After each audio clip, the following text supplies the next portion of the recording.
Quelle belle vue! Je suis un peu essoufflée, mais bienvenue tout de même dans Xenius. Gunnar et moi venons d'accomplir notre exploit sportif du jour dans le sud de l'Allemagne, à Nördlingen. Merci. Admirez cette vue, maintenant que Gunnar a essuyé la caméra. Cette ville cosy n'est-elle pas splendide? Ça réveille mes envies de jardin, moi qui vis en ville. Même si Nördlingen ne doit pas sa réputation à sa verdure, mais à une catastrophe qui a eu des répercussions planétaires. Passe-moi le chiffon. Il y a 14,5 millions d'années, une météorite s'est en effet abattue sur Terre, ici même. Une météorite qui mesurait 1 km de diamètre. Si elle nous tombait aujourd'hui sur la tête, Caro pourrait dire adieu à son potager.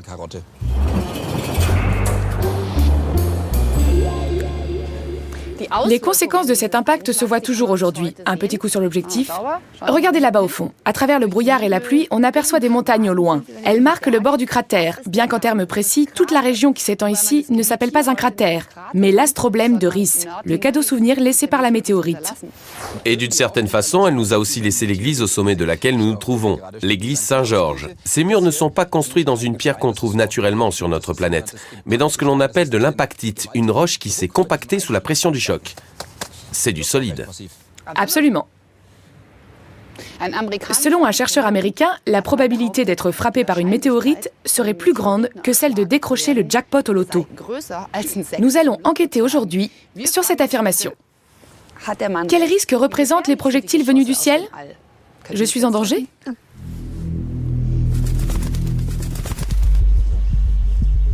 La forêt municipale de Winterthur, en Suisse.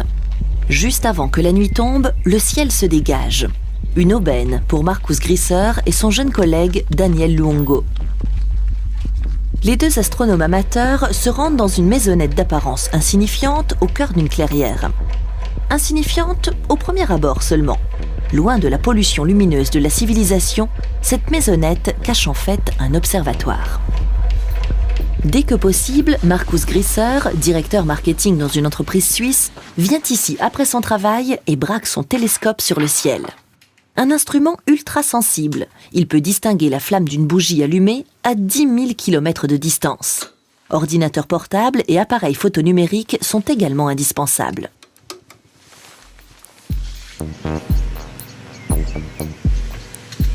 Tout est prêt. Il ne reste plus qu'à attendre que les dernières lueurs du jour aient disparu.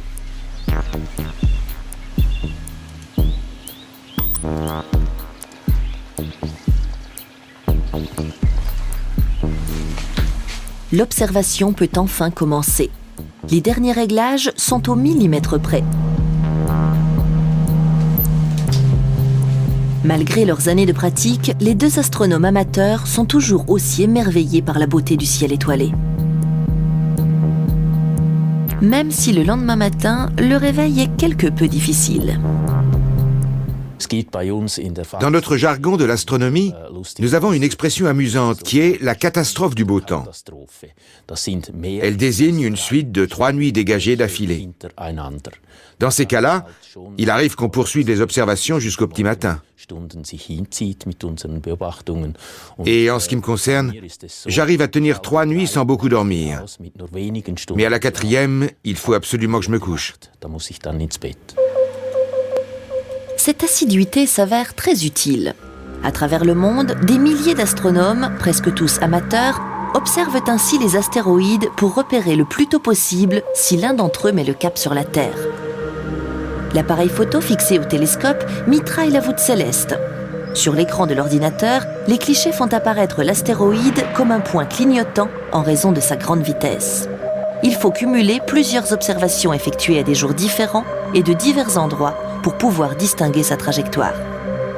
Markus Grisser découvre aussi régulièrement de nouveaux astéroïdes. Le dernier en date remonte au moins à mars 2009. Le nombre des astéroïdes proches de la Terre qu'on observe aujourd'hui a augmenté considérablement. Ce n'est pas parce qu'ils se multiplient comme des petits pains, mais simplement parce que les moyens d'observation sont de plus en plus précis. À l'aide de son téléphone portable, le chasseur de comètes transmet les données qu'il a relevées à une institution scientifique américaine qui centralise et analyse toutes les informations du monde sur les astéroïdes. Si un danger menace la Terre, c'est certainement elle qui donnera l'alerte la première.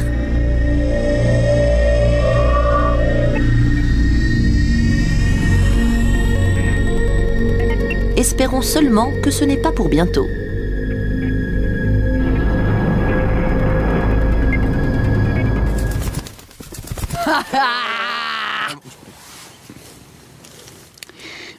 Que peut-il arriver lorsqu'on détecte trop tard la chute d'une météorite?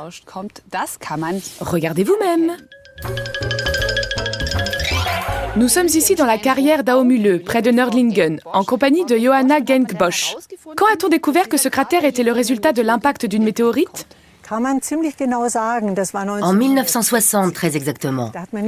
C'est l'année où l'on a découvert dans les roches qui se trouvent ici les empreintes digitales de la météorite. Elle avait des doigts? Je suis de moins en moins rassurée. C'est l'expression consacrée. Il s'agit en fait de types de quartz très compacts, qu'on trouve uniquement dans des cratères de météorites. C'est la découverte qui a été décisive, car on supposait depuis déjà longtemps que cette cuvette pouvait être un cratère de météorites. Comment expliquait-on ce trou dans le paysage avant 1960? Il y avait plusieurs théories. On a parlé d'un glacier, d'un volcan ou d'une explosion de gaz souterrain. Ce sont les hypothèses qu'on a avancées jusque dans les années 60.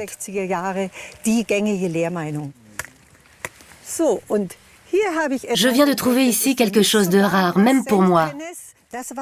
À l'origine, il y avait une bulle de gaz ici. La roche a été chauffée à une température extrêmement élevée. Et c'est comme ça que se sont formés ces petits cristaux que l'on appelle des calcites. C'est très rare d'en trouver. Je vous les offre. Quel joli bijou! Je vais le porter en pendentif.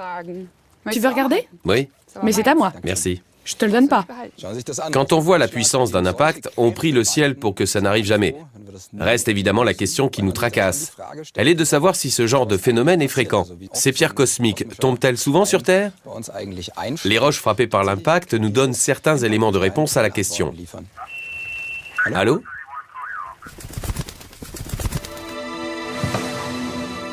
Mario Trilov travaille à partir des échantillons de roches ramassés dans les cratères. Ce géochimiste cherche à savoir si la Terre a souvent été frappée par des météorites afin de pouvoir évaluer les risques pour l'avenir.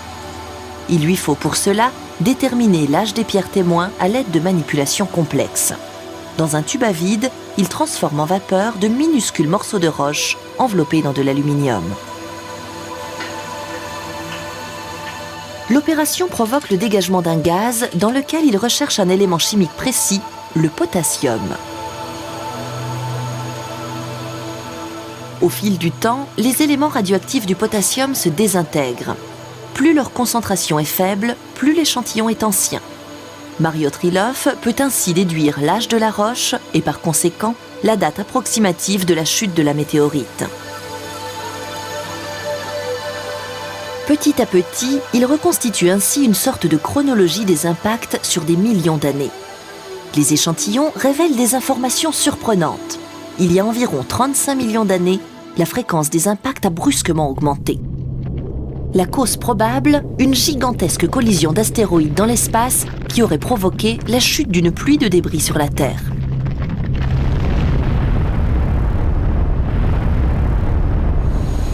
En analysant des échantillons plus récents, Mario Trilov a fait une autre découverte. Depuis environ 2 millions d'années, le bombardement cosmique a repris de plus belle. On recense aujourd'hui 10 fois plus d'impacts de météorites sur Terre qu'autrefois. Jusqu'à présent, on estimait que des catastrophes comme celle de Nördlingen se produisaient tous les 5 millions d'années. Mais les travaux de Mario Trilov livrent d'autres conclusions.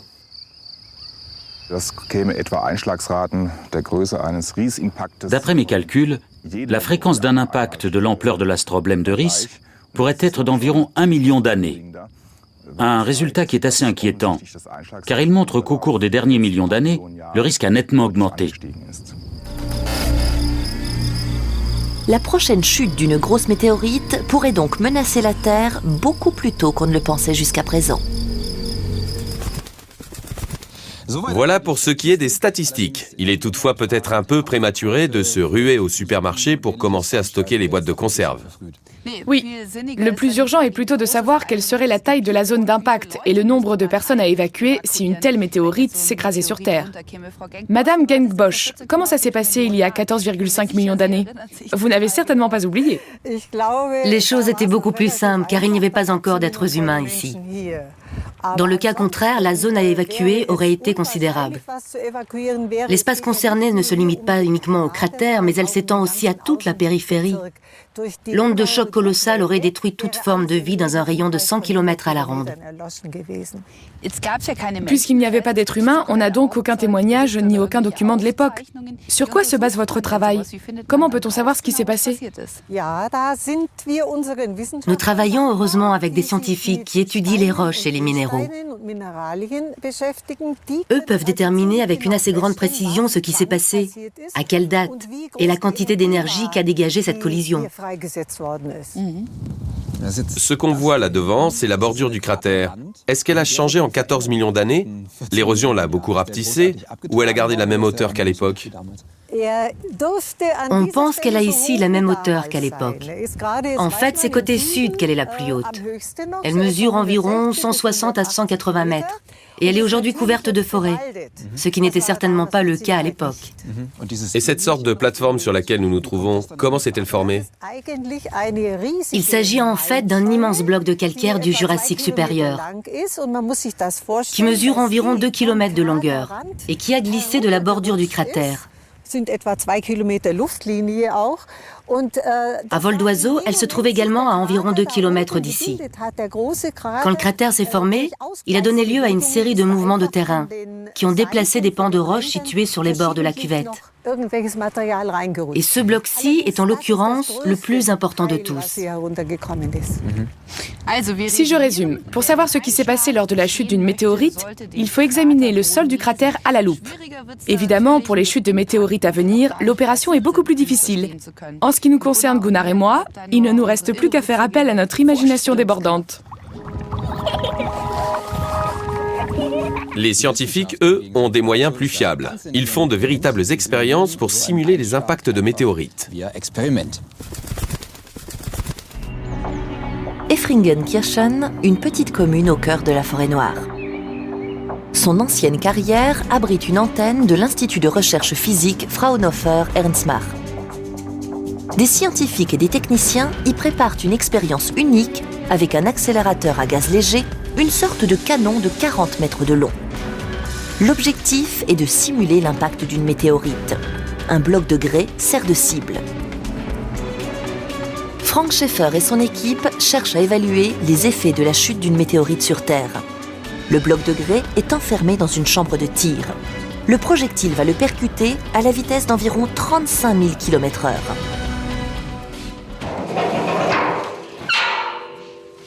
Le voici. C'est une bille d'acier d'1 centimètre de diamètre qui va jouer le rôle de la météorite. L'accélérateur va la projeter sur le bloc de grès à 35 fois la vitesse du son. Un chiffre impressionnant, mais proche de la réalité. Les grosses météorites s'abattent sur Terre à une vitesse de 40 à 250 000 km/h.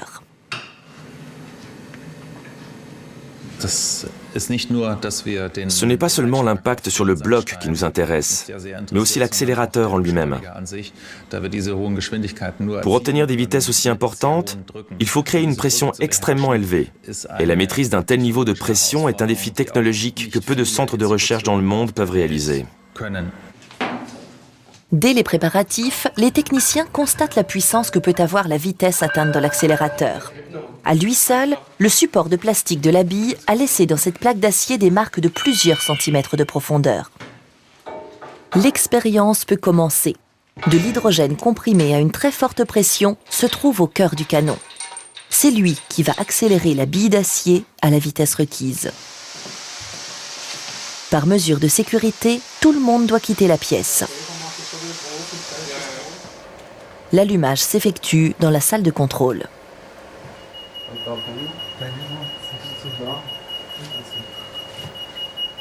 3, 2, 1, feu!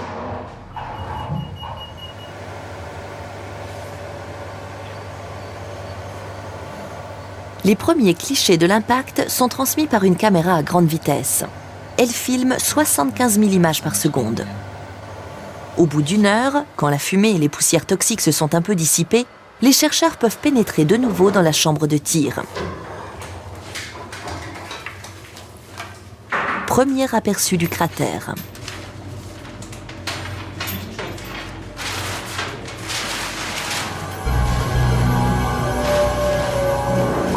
La bille d'acier qui a creusé ce trou ne mesurait qu'un petit centimètre de diamètre. L'effet de la vitesse est dévastateur, comme lors d'un véritable impact de météorite. Le cratère taillé dans le bloc de grès mesure 5 cm de profondeur et 20 cm de largeur, soit 20 fois la taille du projectile. À leur grande surprise, les chercheurs trouvent un débris déformé de la bille. Ils s'attendaient en fait à ce qu'elle soit totalement volatilisée. L'expérience a parfaitement fonctionné. Reste maintenant à analyser les résultats. Une partie du travail s'effectue au Muséum d'histoire naturelle de Berlin, où un morceau de grès a été confié à Thomas Kenkman, qui est géologue. Il va comparer les résultats des physiciens avec les données de véritables cratères météoritiques. Son objectif est de pouvoir prédire le plus précisément possible les conséquences d'une collision donnée.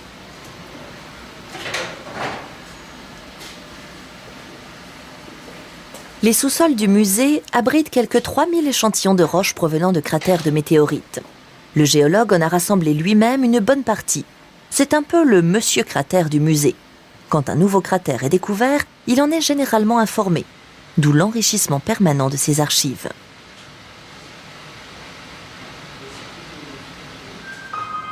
Thomas Kenkman examine des échantillons de sa collection au microscope. Il y recherche les signes caractéristiques de pression et de température propres à un impact. Dans un tel cas, la roche est traversée par des ondes de choc d'une vitesse supérieure à celle du son. Des ondes de choc qui sont nettement plus puissantes que celles qui sont produites à l'occasion d'un tremblement de terre ou d'une éruption volcanique. Elles modifient définitivement et d'une façon caractéristique la structure cristalline des roches. Nous savons par exemple que les lamelles qu'on voit ici se forment sous une pression équivalente à 130 000 pressions atmosphériques. Elles sont pour nous comme un baromètre qui nous indique la pression à laquelle la roche a été soumise. De tels niveaux de pression ne se rencontrent autrement qu'à des centaines de kilomètres dans les entrailles de la Terre. Les données des analyses microscopiques et celles de l'expérience de l'accélérateur sont enregistrées dans un logiciel de simulation. Les deux voies de recherche livrent un résultat étonnant. Quand une météorite percute une roche sèche et poreuse, le cratère qui se forme est nettement plus petit. Le sous-sol absorbe dans ce cas une partie de l'énergie de l'impact. Mais le chercheur découvre aussi une information inquiétante. Quel que soit le terrain, une météorite de quelques centaines de mètres de diamètre suffirait à rayer intégralement de la carte une grande ville comme Munich.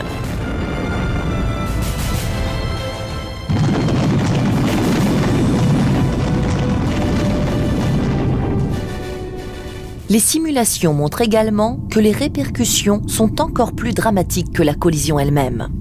Au point d'impact, la température atteint plusieurs dizaines de milliers de degrés et crée une onde de choc qui, dans le pire des cas, pourrait déferler sur la planète entière.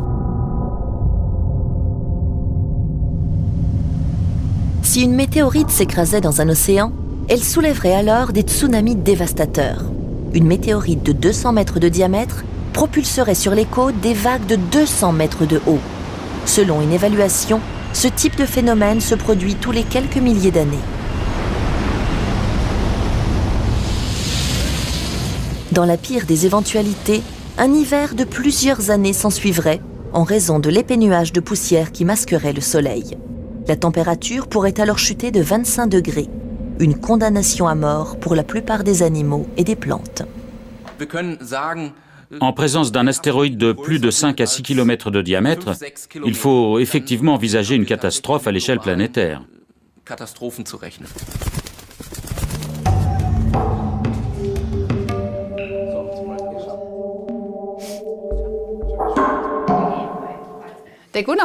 Gunnar et moi explorons le terrain au cas où une météorite nous renverrait sans crier gare à l'âge de pierre.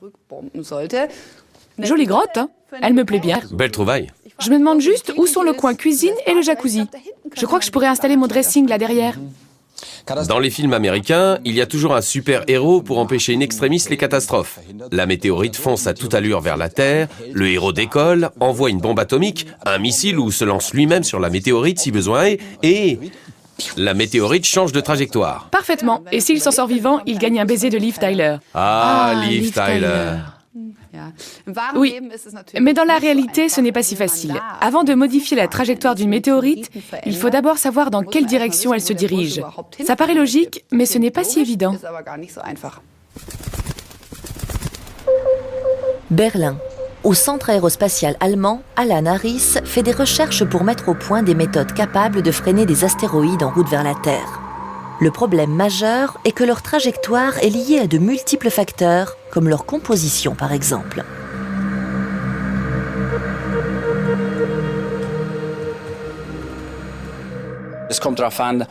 La trajectoire dépend entre autres de la nature de la surface du corps céleste.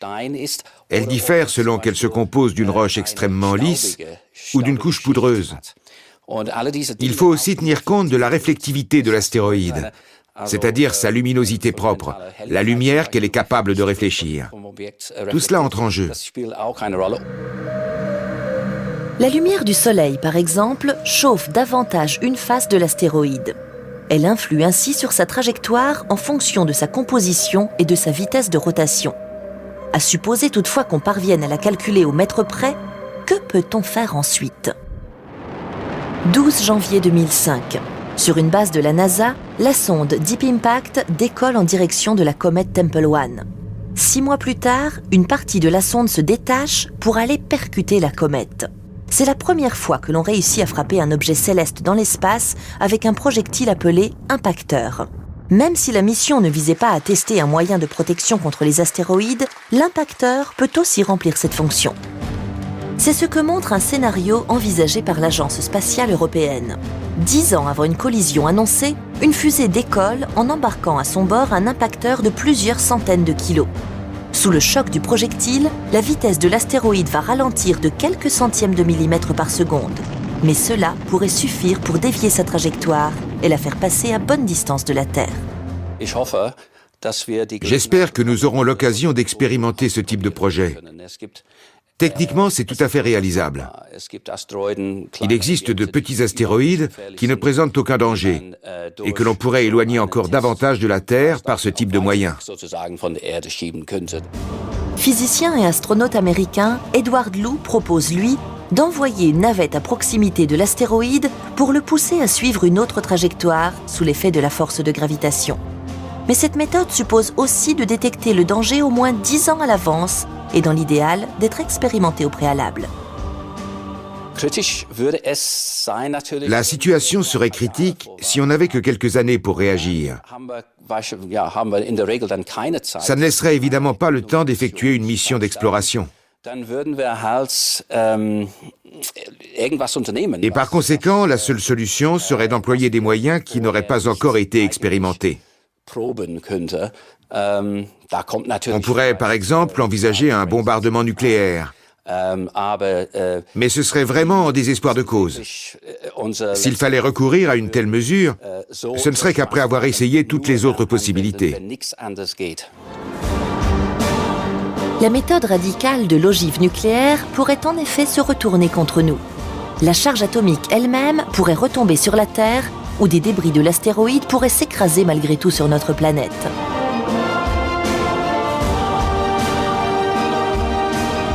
Presque tous les chercheurs sont néanmoins d'accord pour dire qu'il faudrait tester au moins l'une des stratégies proposées. Mais pour l'instant, il n'y a pas de fonds pour financer des essais, et personne ne se sent vraiment responsable.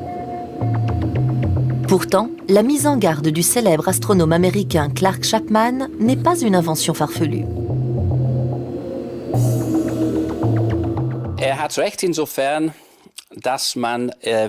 Il a raison de dire que si on joue une seule fois dans l'année au loto, on a moins de probabilité de toucher le gros lot que d'être tué par un astéroïde dans le courant de l'année.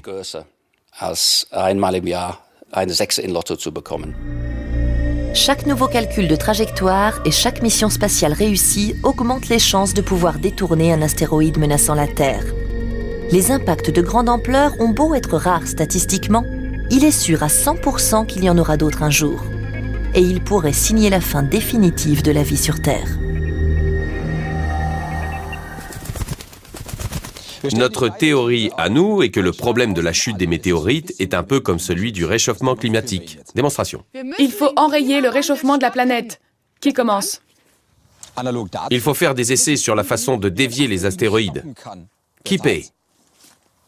N'est-il pas rassurant de savoir que l'être humain est non seulement doué de raison, mais qu'il apprend aussi très vite? Absolument. Qui lave le bus? Qui prend le volant? Ça peut durer longtemps. À la prochaine. Au revoir. Tu éteins la lumière? Oui. Clic.